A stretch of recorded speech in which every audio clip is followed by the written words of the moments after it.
Thanks for watching. If you like this video, be sure to read The Tale of the Order of the Blue Maiden. It's a high-flying adventure. Available now on Amazon, iTunes, Barnes & Nobles, and Kobo. You've never heard a tale like this.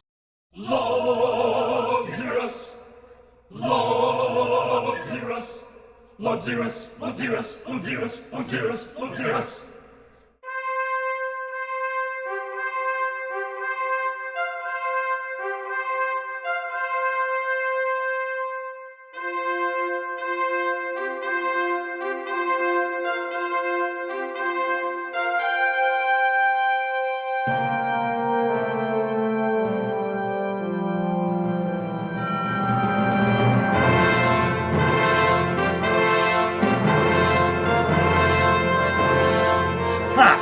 I'm Lord Xerus, and welcome back to my castle. Today we're continuing on with our series of my loot drops, which I've also titled Harder, Better, Faster, Stronger, after a Daft Punk song. Those guys are geniuses, don't even get me started on that. This time around, what I've got to show you is this shield. Now this masterpiece was crafted by Jeffrey down at Great Cat Workshop. Now the artwork is mine. I sent them over an Illustrator file. I did the drawings, I turned it into computer artwork, and I sent it to them. But it was reproduced faithfully in a very beautiful process. Now this is powder coated. This color is gonna last for a very long time. And by a very long time, I mean probably about 4 to 6 months. In the SCA, shield artwork doesn't really last too long. I'm actually more optimistic than that. I'm hoping that this artwork will last at least for a year. And it should, because my other shield have lasted, a reasonably long time. Here's my last shield. You can tell it's taken a few good licks. The canvas is even torn away from the shield a couple times, but the paint job has lasted. So you can tell by looking at this shield here that the heraldry on this shield is not yet completely painted. I'm waiting for some paints to arrive in the mail. They're supposed to arrive tomorrow. I'm really hoping they do because, practice is tomorrow, and I really want to have this beauty painted and hanged by tomorrow so I can use it. I'd hate to wait another week in order to take this beauty into battle right here. Now, I'm getting really tired of this shield. This is made out of pickle barrel plastic. It's pretty good, it's strong. It's a little heavy because it has added layers of canvas and paint. And not only on the front, but it's also got canvas on the back. As shield edging, I use this kind of like really thick appliance hose, which kind of added a lot of weight.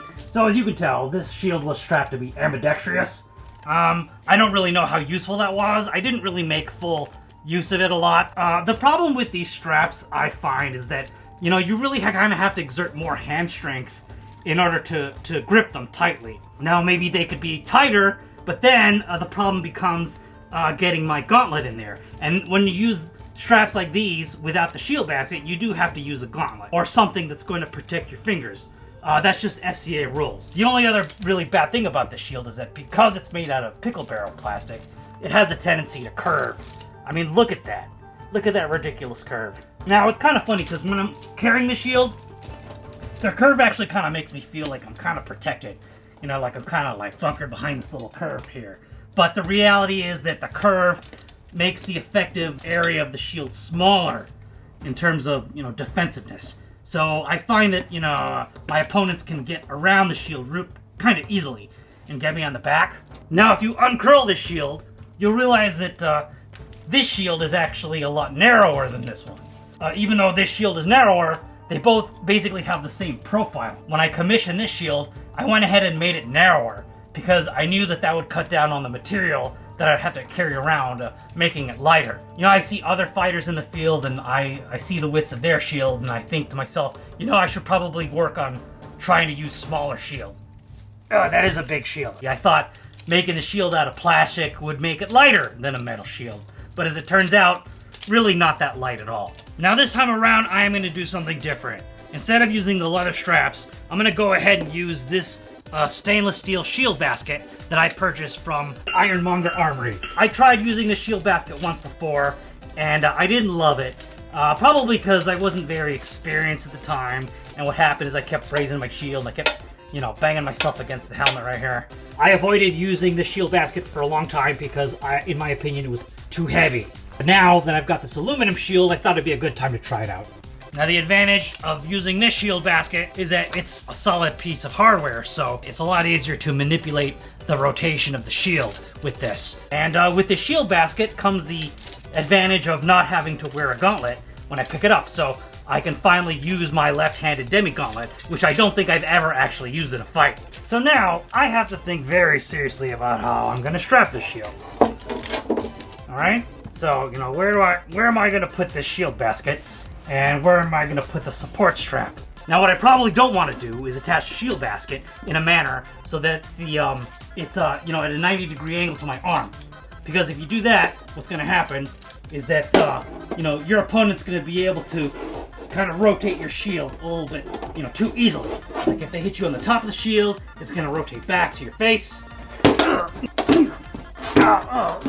And if they hit you on the bottom, it's going to rotate towards your body. Oh, God. Oh, no. And that's going to create openings, and you don't want that.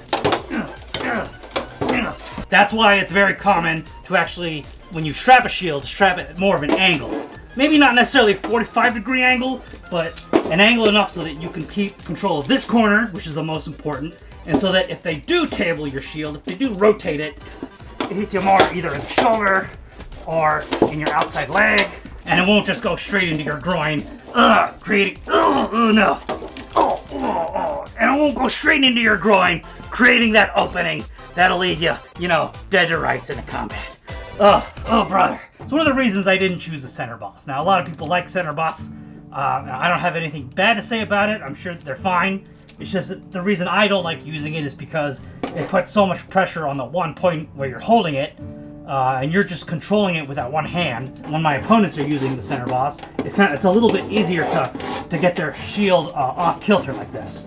You know, I've actually used that maneuver quite a bit. You know, you hit the bottom of the shield or something, and you kind of twist the shield so that you create openings like that. The reason I like strap shields is because they're a little bit stronger in that regard. Now, when I strap this shield, what I want to do is I want to strap it so that I can actually hold it, so that my arm is in a little bit more neutral position, and the shield is a little bit higher, okay? Now, the reason is because when I'm defending myself with that other shield, what happens in combat is that I have to raise it up to guard my head, naturally, as you do, and what happens over the course of the battle is that I get tired, and so as I get tired, my arm starts to drop, and then when your arm starts to drop, that's it. You know, you're done, especially if you're squaring off against a better opponent. The only problem with that plan, and you probably already figured out the problem with it, is that now, where I'll be vulnerable, rather than being vulnerable up top, I'm going to be more vulnerable down at the bottom. Because especially with a strap shield, if I raise it up too high, I won't be able to lower it anymore, because then it'll just hit a certain point, I'll just be rotating it, and then I won't guard my legs. You know, if this shield had a center boss, I could more easily get away with that plan. And that's actually the great advantage of having a center boss, is that, you know, you have a lot more flexibility where you place the shield, because it's not fixed to your arm. Although, this is actually a pretty fair position to defend my legs with. You actually don't really need to go much lower than that, because below the knees is not a valid target. So that actually might not be as much of a problem as I anticipated. Well, I think that's enough yammering about strategy. Don't you? I think it's time we started drilling some holes. Hopefully this shield won't have too many holes in it by the time we're done. First things first. Equip working. Equip easy shoes. What? They were killing my feet, okay? Give me a break. You try standing around in those all day. Let's get to work. Alright, now we put these two shields side to side, and you know, their size is actually a little bit deceptive. That shield is actually longer than this one. This shield is actually 34 inches long, and this one's only about, you know, 31 and a half. So it's not really obvious until you put them together. These tall corners kind of make an illusion, because these corners drop down a little bit lower. But this peaked heater actually extends out farther than this one.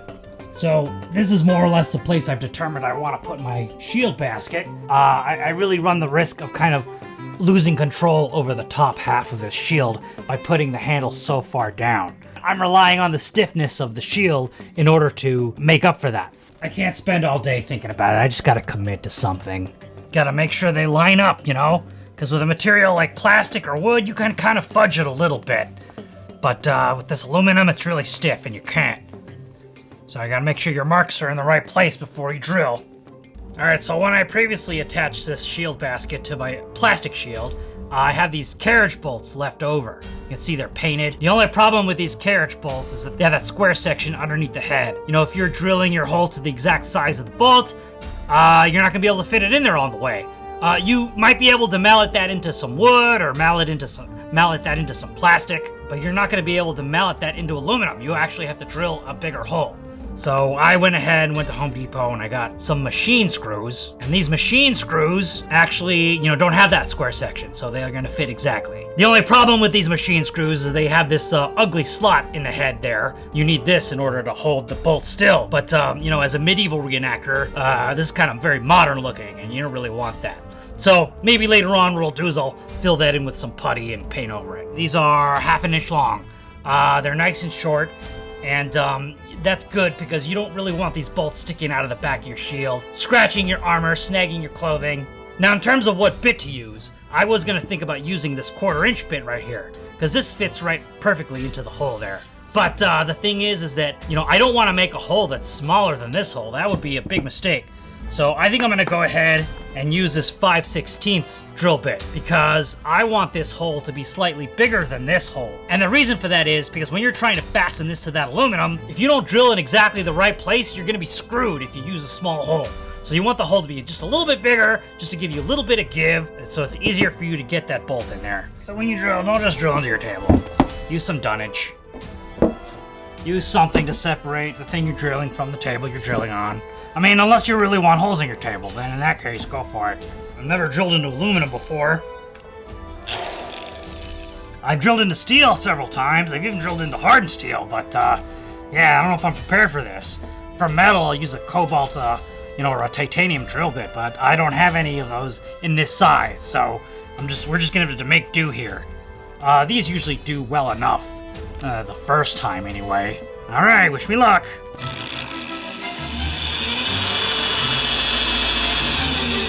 Keep the RPMs low. This is metal. You don't want to work hard in it. I had to remind myself of that. I almost forgot.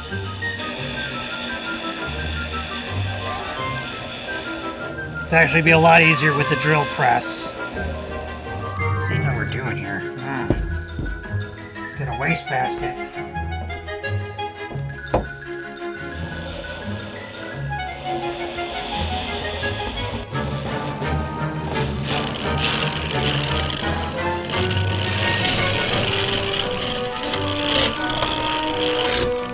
Alright, get your wastebasket over here. Don't get any aluminum shards in your eyes. That would be bad. Alright, well that fits in the hole. Just right. So we're on the right track here. Everything's fitting good. Alright, so it seemed like it was pretty easy to drill through the aluminum.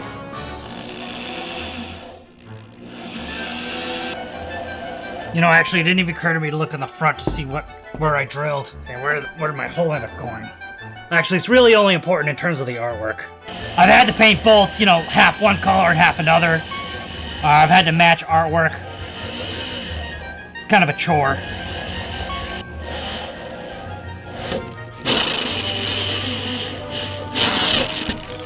Oh, yep. You know, actually, this UPS box resisted the drill more than the aluminum did. Way to go, UPS. Alright, now before I drill this third hole, I'm gonna attach this handle to see if the balance is to my liking, okay? Alright, now, I'm trying this handle on. It kind of feels a little weird. This might get me in trouble up here. Because my armor's getting sore pretty quick. Can't lower it like that, but that requires the strap to be kind of high. I don't like how this is putting pressure against my thumb here. At least it's not hard to keep it up like this. The only drawback is that it is a little bit tough to control the top of the shield, so this might be a little bit too low. What to do? Alright guys, so I played around with this for a little bit. And yeah, it's a little bit unwieldy, but you know what? I'm just gonna commit to this experiment. I'm just gonna go ahead and keep at it, and I'm just gonna drill the rest of these holes. I'm definitely gonna have to get longer screws, because I'm finding that these screws are actually just a little bit too short.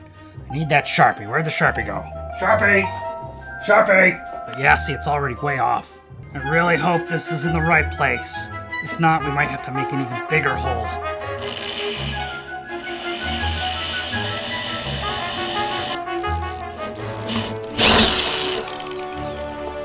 can tell you're getting towards the end when it gets all crunchy like that. Actually, I wonder if these aluminum flakes will be good to make glitter out of. Let's just clean up these holes a little bit.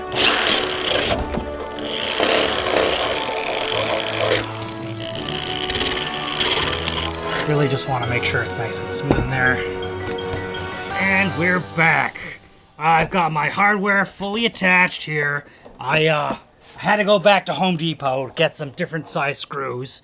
These are now affixed with 1/4 inch wide, 1.25 inch machine bolts. It's kind of amazing. I'm ruining my surface here. I'm ruining my paint job before I've even taken this in the battle. That's exactly the thing I wanted to avoid. I accidentally kind of rubbed the paint the wrong way with that box. I was kind of moving it around, sliding it on its face, which I really didn't want to do.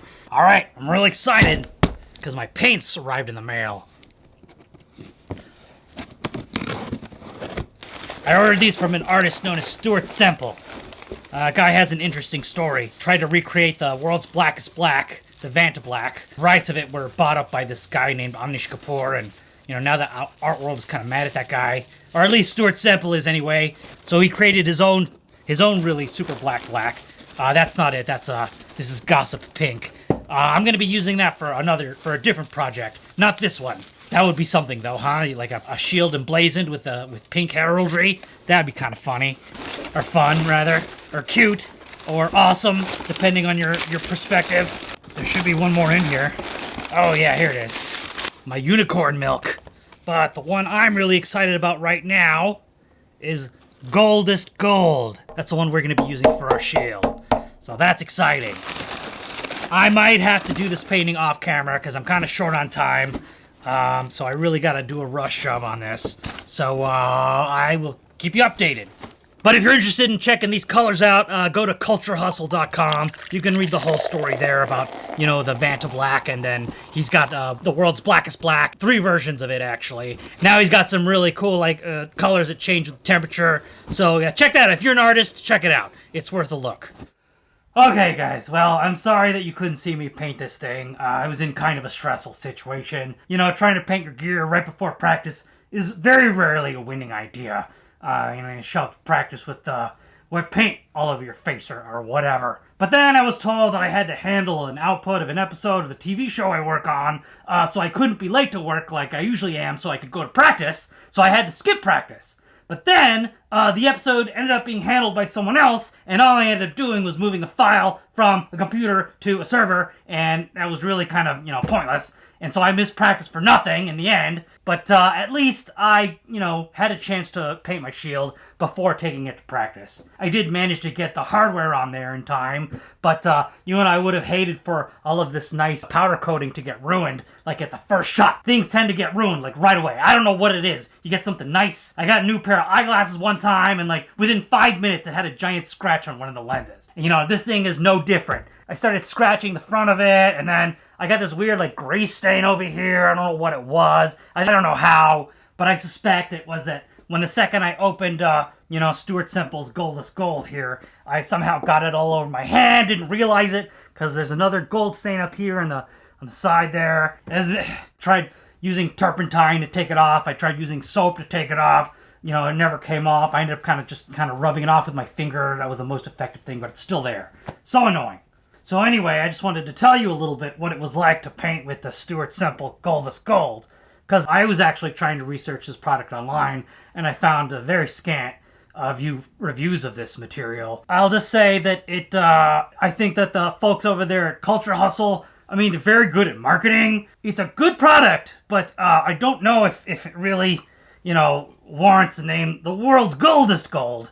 I just say I got very similar results with this paint that I did with my Liquitex paints, and I do have quite a few of these. Antique gold, bright gold, and a rich bronze, which I use to kind of create some tone and dimensionality in the feature here, in the mullet. I will say that the Stuart Semple Gold, the pigment in it is very brilliant. It's very pearlescent. Any gold paint, really, you really have to use many layers, in order to start to get a recognizable gold effect. When you paint that first layer, particularly on a white surface or even a really dark surface, you're not really going to see it hardly at all. You have to build up several layers in order for the effect to take hold. And you have to wait between coats and stuff. I thought maybe the Stuart Semple gold would be a little different, but in that respect, it's very similar to the other gold paints that I've used in the past. However, in the way that it's different is that its pigment is very pearlescent.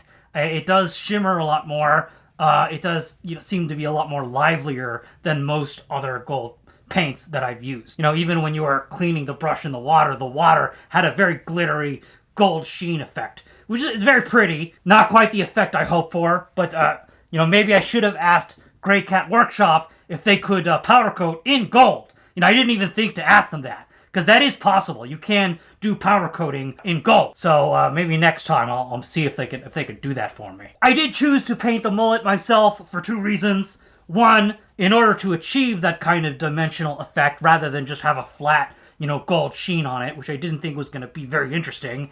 And then the other reason is to save $25 or $50, because Grey Cat Workshop charges per color that you do on a powder coat. So, 2 colors, it wasn't such a big deal, but that third color, that was getting kind of expensive.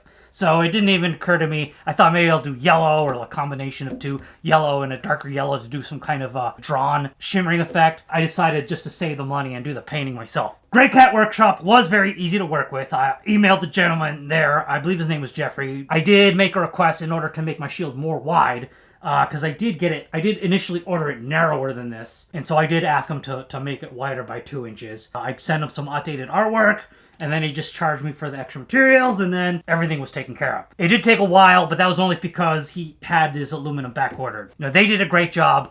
It's awesome. I couldn't be happier with the quality of this shield, by the way. It's got great shield edging on it. I really love it. So now let's remove this tape, shall we? Oh, you're actually getting a better view of it than I am. Whoa. Very exciting.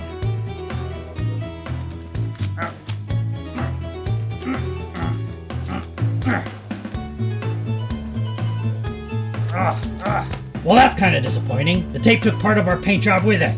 And I'm gonna do that all over again. Great. Just friggin' great. Alright. Here we go. Slowly this time.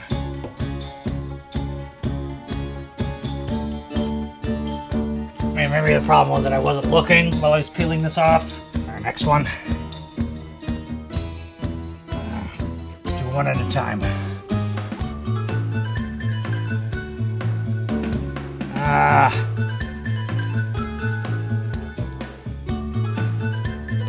Okay, well, except where the tape took part of our paint job with it, it looks pretty good, I think. Maybe if we look on this tape, maybe we could find the paint that we're missing. Yeah, I don't think it's gonna work.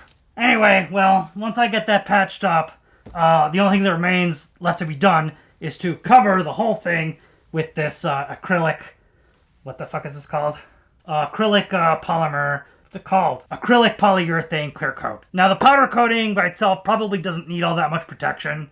However, this is all basically just acrylic paint, so that will come right off at the first sign of trouble. So, my other shield is actually done so well, over the past couple of years, and I attribute it to this, because this is really covering the paint. It's protecting the paint from getting smeared and destroyed at all. In fact, the canvas got destroyed before the paint did. So I'm going to go ahead and just put a couple of layers of that on here and hope that it does the same to protect this, layer of acrylic paint. And also the powder coating too, because after, a while, that will also get worn down. Even just working with it here in the shop, I've started, kind of scratching it and rubbing it wrong and, making it uglier than it was when it first arrived. And I mean, it was beautiful. And I feel bad for already ruining it and haven't even used it once. Alright guys, since we're patching up our paint job anyway, I just wanted to give you a look at how the process goes. Because this is kind of the under part of the star here, I am using the darker golds.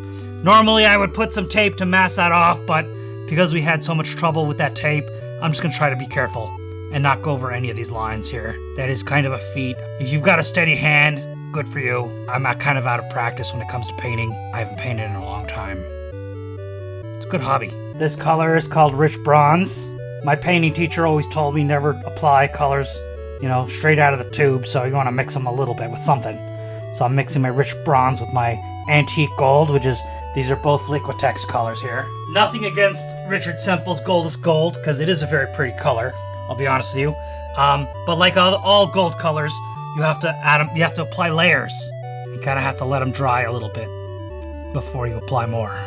Yeah, these paints are behaving unconventionally well, actually. They usually don't behave this well for me. There's little holes here and there, but I'm not going to concern myself too much with those. I don't want to be doing this for days and days, you know?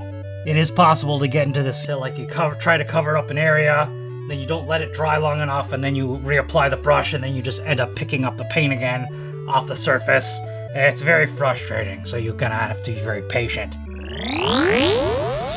I really shouldn't be using my green screen as a paint tarp. Oh yeah, I can't wait to see how this looks on green screen. That's brilliant. Do painting on green screen, Xerus. What a good idea.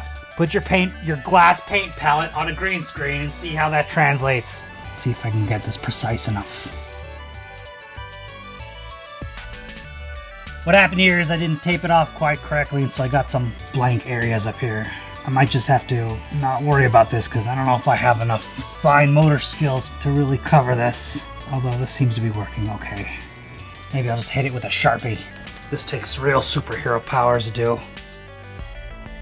Okay, yeah, there we go. A little dabbing motion works a little bit better than just a side swipe. The lines are getting all painted up, but the space in between is still white. So, whatever. Where this gold color really shines is putting on the final layer. It really puts iridescence on the on your top coat. It's not so obvious when you're looking at it under regular light, but when this stuff catches a reflection, that's when you really see the particles and the pigment in the paint. Hopefully I'm not getting my ugly mug in there. Alright guys, so I decided I'm going to quit while I'm ahead.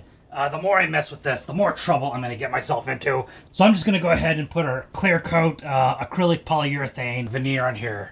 Now let's hope that this, oh yeah, this stuff is still liquid. So I'm just going to shake this up just a little bit. I'm just going to stir it a little bit here by applying this. Just want to keep this shield nice and protected, you know? So like I'm saying, this probably is not necessary to protect the powder coat, but it is definitely necessary to protect the painted mullet here, which is only painted on with acrylic paints. So I do think it's a good idea to keep these brush marks uniform, so keep them all going up and down rather than you saw me go across like that. I mean, it can if you want to spend a little bit more time, you know, making it consistent with your design here, but ultimately I think just having them all be uniform is probably the best policy. Alright, so I'm going to let that dry, and then I'm going to hit it with another coat. So I removed the shield basket from the shield because I had an idea. You might recognize this piece of foam that I cut when I was trying to fit my helmet with foam. It's a little bit modified from the original shape. I cut it narrower because I had the idea of trying to fit it into this shield basket. I had all this foam laying around, like I might as well use it for something. I decided to start experimenting with shapes to fit on the inside of this shield basket, okay? This shield basket's kind of a tricky shape because it's curved. Finally, this is more or less the shape I came up with right here. This section's flat here and it curves around on the bottom like that. It has these little notches cut out for the handle, right? And then as it goes up, it curves. And also there's enough tension, it holds the shape in there without really any kind of adhesive at all. So we're gonna put that inside of this shield basket for a few reasons. One, you know, you put your hand in there. If you get any bad knocks of your hand, you could get an injury from this shield basket. You know, the other is when you're at rest and you're just kind of holding the shield up. Even if you're wearing a glove, the metal against your skin just kind of starts to become irritating after a while. So I figured a little bit of padding might help with that. Then there's also just the aesthetic angle to consider. I also cut out some other shapes. This shape is to go flat against the shield. All right, you can see this goes underneath the shield basket like that. Now, I made this shape as thin as possible because I want my hand to be as close to the shield as possible. The reason being is because the center of balance of the shield is, you know, in the shield itself. So I want my hand to be closer to the shield rather than far away from it, which is why I'm going to use these shapes. I have this leftover gel here and this, leftover piece of thin foam that I'm going to wrap around the handle. So when I put my hand in there, it moves my hand just ever so slightly away from the handle and towards the shield. So that way, you know, my hand is closer to the center of balance for the shield. And then also I'm putting the foam on the outside so I can also kind of wedge my hand in there a little bit. It's a little bit easier to control the shield rather than just, you know, grasping the bare metal. You know, just make it a little bit more comfortable. You can see that I chose this red athletic tape to cover the handle with. But why did I do that? Because all of this other foam is this ugly Band-Aid color. Well, we're gonna address that in the next step with this. So I just read the directions on this die, and it says that you're supposed to heat it up in a pot or a cauldron, imagine that, up to like 200 degrees while you're applying this. I don't know if I want to do that because I'm kind of lazy and impatient. So let's just do this cold, see what happens. This little pan, I know it looks kind of dirty. I used this to do some spray painting before, so there shouldn't be anything water soluble in there, I don't think. I rinsed it out. Oh yeah, almost forgot. Equip rubbers. All right, I'm just gonna pour this right on there.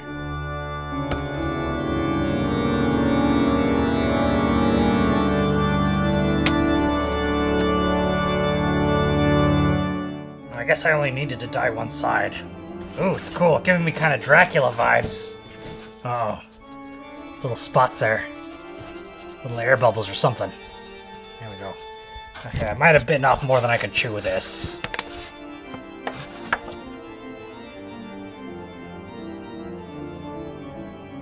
Oh wow, okay, so this side's even just resisting it entirely. That's pretty great. Oh, it's not resisting, it's just kind of beating up on there. Oh no, getting into my green screen. That's not good. Check that out. It's pretty gruesome. I didn't expect the color to be this blood red. It's pretty great. I have to say, this does look pretty spectacular. This looks a little bit like a vampire's banquet here.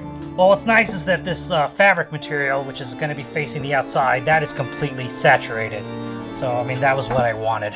The foam isn't really accepting the dye. I wonder if it's even going to really soak in there. I'm a little worried that my sweat and what have you is going to make this run a little bit. Alright, well that's just about all I can do right now. I'll just let you know what happens.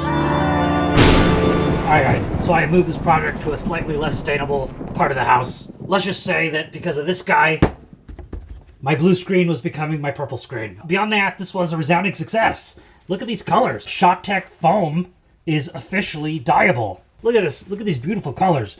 This is the thicker foam. Right, look at it. It's all mottled. And then this is the material on the back. The material is probably some kind of acrylic or something. Polyester. I don't know. Something synthetic. But it seeped through. I mean, you saw it in the tray. The stuff was soaked through and it looked like almost like a bloody bandage. It was pretty awesome. This was going to face the outside of this shield basket here, but I decided this should go on the outside. This should be on display for everyone to see. It looks really fantastic. Now, in the thinner foam, the side that I kind of assumed had some kind of moisture barrier on it actually stained a lot better than the side without it. Let's carry on. Let's put this inside our shield basket. Now, one thing I forgot to do is that I was going to... at some point, I have to trim these the tails off of these, because once we assemble this, you see the problem here. At some point, I do need to trim that. And in trimming that, what's going to happen is we're going to expose undyed portions of this foam. So, in preparation for that, I have more dye. I actually managed to reclaim a lot of the dye from the pan. All right, well, let's jam this back in here. So the way I do it is I fold it like this. I fold these tabs underneath here. All right.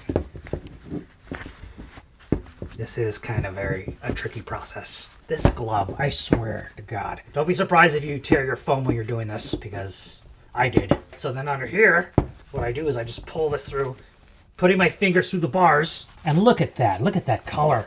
My goodness. I'm not sure the camera's doing it justice. Got some really nice mottling in there.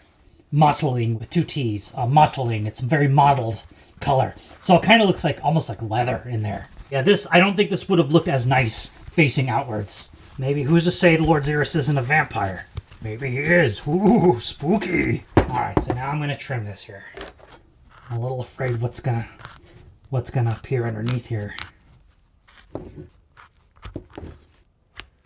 Yeah, okay. Yep, just as I thought. So the dye, I guess, didn't make it very far into the material. All we can do is just kind of re-dye it. So where's my tray? Here's my nasty tray. Of course, after I did this, I found my new trays, my new drip trays that are nice and clean. So I'm just gonna go ahead and apply this directly. Because again, I'm very lazy and impatient. Well, okay, I am neither of those things, but you know, I've just had such a week. I don't know what video you've seen recently, but I've been filming 4 or 5 videos simultaneously, so this has been kind of an exhausting week. So, all right, I'm just gonna apply that directly on there and stain it. It's so dramatic how red this is. It's like I'm painting with blood. It's very dramatic. Oh, and by the way, very important note. This is RIT dye for synthetic material, all right? If you use dye for natural materials like cotton or wool, you're not gonna get anywhere with this because it will not bind to synthetic material. I mean, you could try it. Honestly, I don't really know. Equip fighties! All right, now these are my fighting gloves. Now, I'm noticing that these are actually a lot thinner than my work gloves, which is good. The problem I'm running into is that I don't know if there's enough room for my initial plan. I was gonna pad the handle, and then I was also gonna use this piece of foam here to go against the shield. So now when I put this down here, I'm kind of really running out of room for my hand. And really, see, I can't even pull it out without pulling the foam out. So I think what I'm gonna do is I'm just gonna get rid of this, seeing as my glove already has padding on it anyhow. But I will go ahead and pad this handle because, I mean, this handle, it's kind of unpleasant to hold on to for long periods of time. M-tape. I might have to take this foam back out of there in order to do this. So, which is a bummer, because getting it in there is not easy. And, oh, you know what? Actually, now that I'm thinking about it, that might be kind of difficult, because let's say I do take it out of there, then once I wrap the handle, getting it back in there is going to be really super hard. So, gosh, what to do? Just going to have to go for it. And this is going to be a tough one, guys. Okay, alright. Somehow I got that tape in there and wrapped it around. Okay, well, it still looks kind of ugly, but it's a start. And thankfully, it's in the right position, too. I do feel like filling up this handle with stuff is going to make it a little bit easier to control than if my hand is just, you know, banging around in there in this open space. I don't have to work as hard to control the shield. Now, this dye hasn't dried yet, and I'm still handling it. Total Xerus move. Alright, so let's get that on there. Alright, let's get the tape. And we're done. There we go. Alright, it's done. And you'll never see how I did it. I took off my gloves and did it without my gloves on. Anyway, we're ready to fix this to the shield. One last thing. We just want to clean up the excess. Whatever hasn't seeped into the foam, we just want to lift it off so that, you know, it doesn't end up on our hands or whatever. Or on our garb. Or in our armor. Although bloodstains on your armor would be pretty cool. Not gonna lie. I think this is done. Gonna feel good to be finally done with this. Alright, let's pop this on. Okay, this is gonna be tricky. Come on, come on. Come on, you're the holdout. Come on, you. Get in there. Oh, man. I guess they want to go in a certain order. Come on, you can do it. You can do it. Maybe if I twist it. Yeah, okay. Yeah, you want it to be twisted. Naturally, it's a screw. We want it to be twisted. Let's get these nutty boys on here. Come on, nutty boys. Winning is half the battle. Wait, that's not how it goes, is it? I think that's it. Winning is half the battle. My memory's not what it used to be. It was never really all that good, to be quite honest with you. I think this one's got the jacked threads. Tighten these nuts. Tighten these nuts. With this hand, I gotta grab the nut. So yeah, I know you can't see the screwdriver, but it's come through one of the holes in the table. And that's as far as it'll go right now.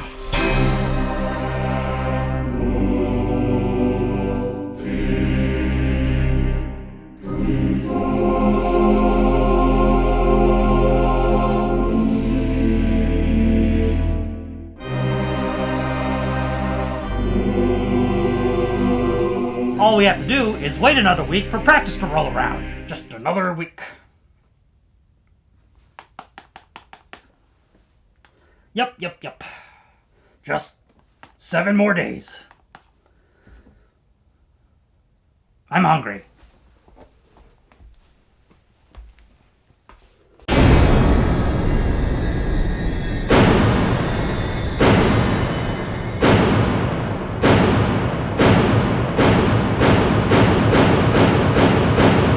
Well, the paint job certainly looks roughed up, and the shield edging has been worn down quite a bit, but otherwise, the shield is still structurally sound.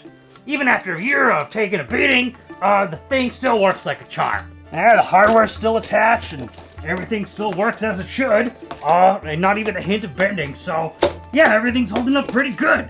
Everything's working as it should. So in terms of durability, I give Grey Cat Workshop 5 out of 5 shield baskets. And I give Ironmonger Armory shield baskets 5 out of 5 shields. Alright guys, well this video is already way too long, so I'm gonna go ahead and end it there. Don't forget to like and subscribe, and don't forget our motto. Non timere, utsugi. Don't be afraid to suck. I'll see you on the battlefield.